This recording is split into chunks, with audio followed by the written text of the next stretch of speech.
అగ్ని గుర్రములు కనబడి వీరిద్దరిని వేరు చేసి అగ్ని గుర్రాలు మండుచున్నవి ఏంటివి ఏంటి అగ్ని అంటే అగ్ని ఎవరు అగ్ని ఆ దహింసగ్ని యేసుక్రీస్తే పరమ యేసుక్రీస్తు అగ్ని అగ్నిజాలలో కనపడ్డారు ఎవరికి మోషే కనపడ్డాడు దేవుడు ఎక్కడ మిద్యాను అరణ్యములో ఒక పద కాలుతుంది అండి ఆ పద కాల్చినప్పుడు ఏం చేశాడు చుట్టడికి వెళ్ళట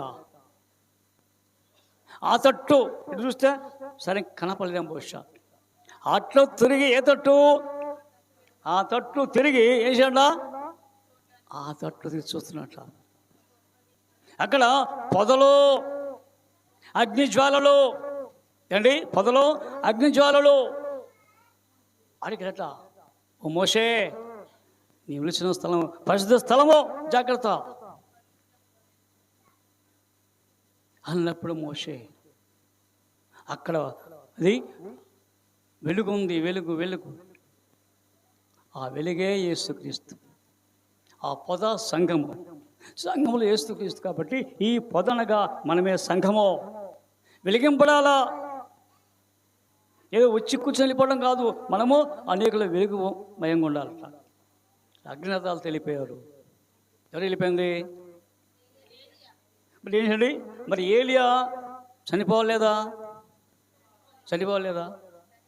అంటే ఏ మానవుడి పుట్టినవాడు గట్టిగా తప్పదు అది నెరవేరాలి కాబట్టి ఇప్పుడు మరి ఎక్కడ చంపారు ఎప్పుడు చచ్చారు తెలుసా చూడొకసారి ప్రయాణ గ్రంథం 11వ అధ్యాయం చూడండి మొదటి నుంచి మరియు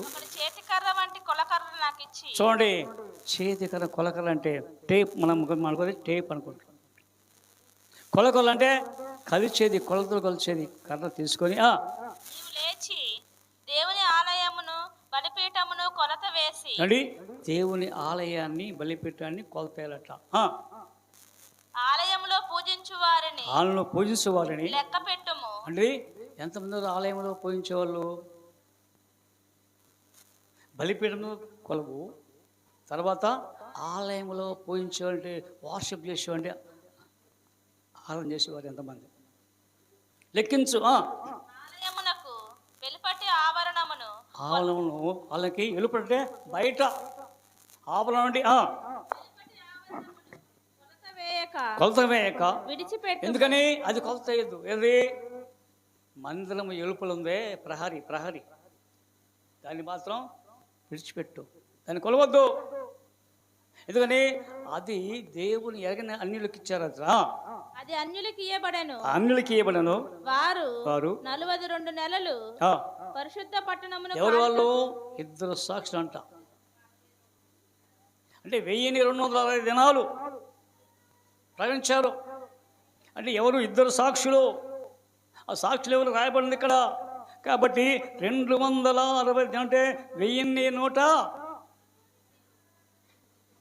దినాలు అంటే 3.5 సంవత్సరాలు అంటే శ్రమలకు ముందు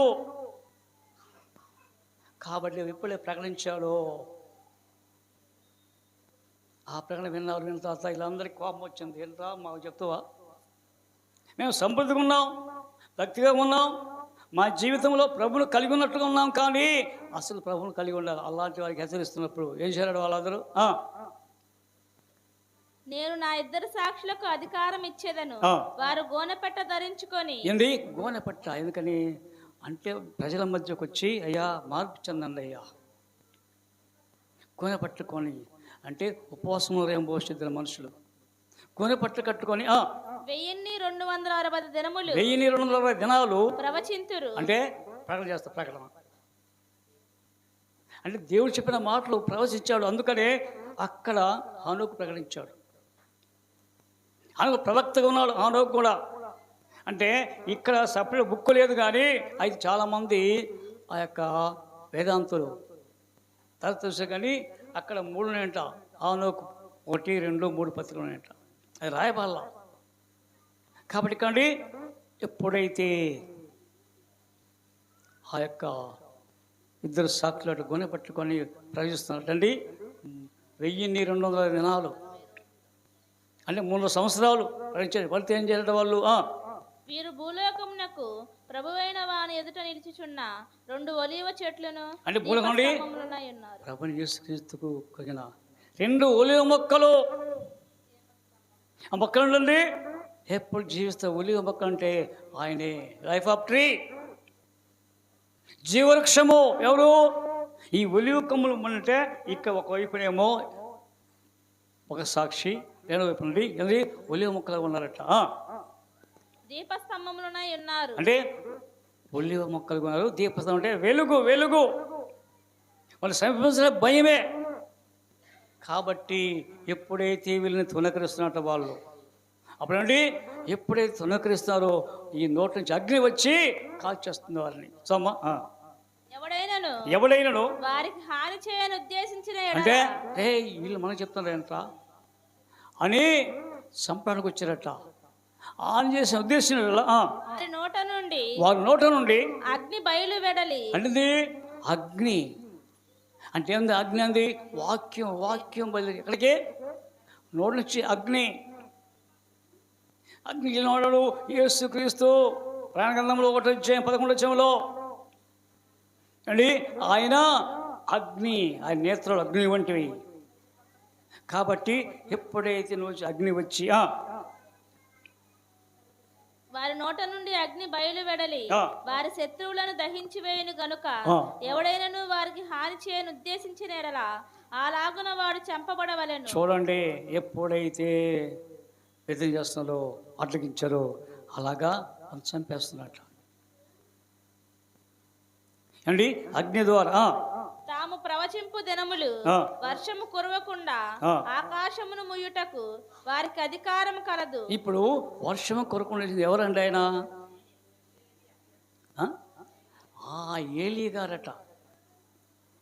చూడండి ఒకసారి యాకోబు పత్రిక 5వ అధ్యాయం 17 ఏలియా మన వంటి స్వభావము గల మనుషుడే. అయ్యా, ఏలియా మన వంటి స్వభావము గల వాడే వర్షింపకుండునట్లు అతడు ఆసక్తితో ప్రార్థన చేయగా 3.5 సంవత్సరముల వరకు భూమి మీద వర్షింపలేదు. మరలా ప్లాన్ చేయగా చూడండి అంటే అలాంటి వ్యక్తి అంటే ఇక్కడ. అందుకనే ఆకాశం నుండి అగ్ని వస్తుంది. ఇక ఆకాశం నుండి వర్షం కొరకుండా చేసింది ఎవరు? ఏలియా. కాబట్టి అంది ఈ ప్రస్తావన వచ్చిందంటే ఎక్కడ? ఈ గ్రంథంలో వారు ప్రవచింపు దినములు వర్షము కురవకుండా ఆకాశమును ముయ్యుటకు వారికి అధికారము కలదు. మరియు వారికి ఇష్టమైనప్పుడల్లా నీళ్లు రక్తముగా చేయుటకు. ఇష్టం వచ్చిన నీళ్లు రక్తం తెచ్చారట. ఎవరు? మోషే కదా. మరి మోషే చనిపోయాడు కదా. చనిపోయారా? ఏలియా నోకు చనిపోయారండి. చనిపోవాలా? ఏమైంది? వరానికి వెళ్ళిపోయారు. దేవుడు తీసుకెళ్ళిపోయాడు. కానీ రక్తం నీళ్ళు మార్చింది ఎవరు? మోషే. నానా విధములైన తెగుళ్లతో భూమిని బాధించుటకును వారికి అధికారం కలదు. వారు సాక్ష్యం చెప్పుట ముగింపగానే అగాధములో నుండి వచ్చి క్రూర మృగము చూడండి. ఎప్పుడైతే వాళ్ళు సాక్షి చెప్పినట్ట అయ్యా మనం పొందండి పొందండి పొందండి. ఒకవేళ మనం కూడా ఇదిగో ఈ వాక్యాన్ని అయ్యా నీవు కూడా అలా ఉన్నావేమో జాగ్రత్త, మార్పు చెందు, లేకపోతే అగ్ని వస్తుంది. ఎప్పుడైతే ఈ యొక్క 3 సంవత్సరాలు ప్రకటించిన తర్వాత అదిగో సముద్రం నుంచి లోకము నుంచి ఒక శత్రువు వచ్చాడు. ఆయన అంత్యక్రీస్తు వచ్చి ఈయన ఇద్దరిని చంపారట. ఎవరిని? సాక్షులు. ఎవరెవరు? ఏలియా అను. ఇప్పుడు చనిపోయిన తర్వాత ఏం జరిగింది? అయితే వారి శవాలట పాటి పెద్ద చేయొద్దు. 3-4 దినాల వరకు ఆ శవాలు అక్కడే ఉంచండి. ఇక్కడ సంత వీధులలో, మార్కెట్ ప్లేస్ సంత వీధులు పడేసారంటే ఎవరు? అధికారులు. అబ్బా వీళ్ళు చనిపోయారా, మనకేం బాధలండి. ఒకరొకరు కట్నాలు అంటే గిఫ్ట్ పెంచుకున్నాడు. గిఫ్ట్ చనిపోయింది సంబరాలు. కానీ వీళ్ళను బాధిస్తున్నారు. వీళ్ళు వాక్యం చెప్తున్నారు కాబట్టి, వీళ్ళు చనిపోయారు కాబట్టి మనకేం పర్లేదు ఉండట. అయితే ఆ 3 దినములున్న పిమ్మట దేవుని యొద్ద నుండి జీవాత్మ వచ్చి, చూడండి, ఆ 3 దినములైన తర్వాత అంటే పరలోకములో దేవుని ఆత్మ దిగి వచ్చి వారిలో ప్రవేశించాడు. ఎవరిలో ఇక్కడ ఏలియా ప్రవేశించండి అన్నది. అంటే ఎప్పుడైతే ఈ దేహం నుంచి విడిపోయింది అనుకోండి, ఏంటిది ఆత్మ, అప్పుడు ఏమైంది? దేహం ఏమైంది? కళ్ళుందా కాదు. ఏంటి ఇక్కడ దేహం కలు కాబట్టి అందుకనే కదలేకున్నారు, పడిపోయారు.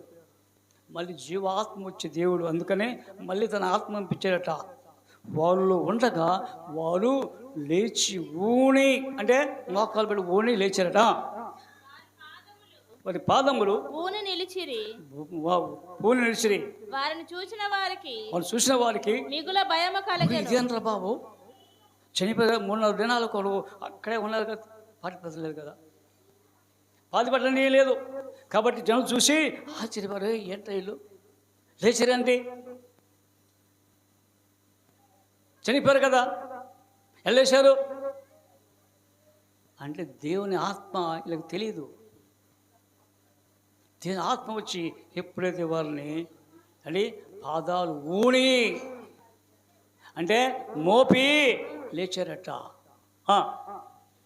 అప్పుడు ఇక్కడికి ఎక్కిరండని పరలోకం నుండి గొప్ప స్వరము రండి ఇక్కడ రండి.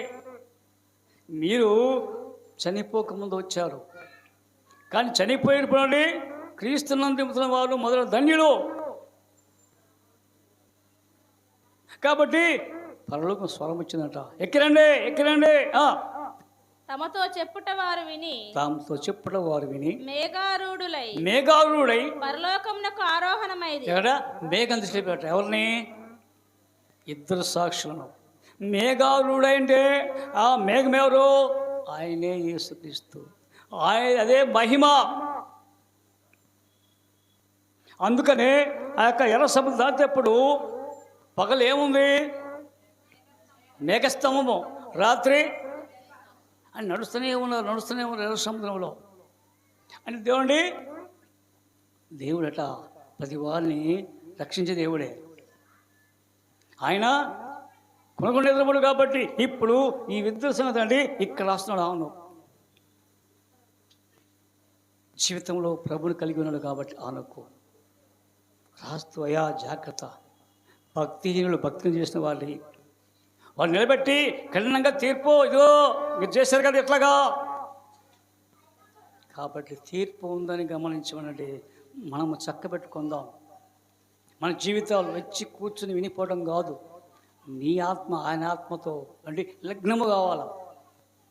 అప్పుడు ఇదిగో ఏలియాని వెంబడించిన శిష్యుడు ఏమయ్యాడు? ఎలీషా 200 ఆత్మలు మిగిలినాడు, అనేక మంది రక్షించాడు, చనిపోయిన వాళ్ళు లేపాడు. అందు అదెక్కదండి.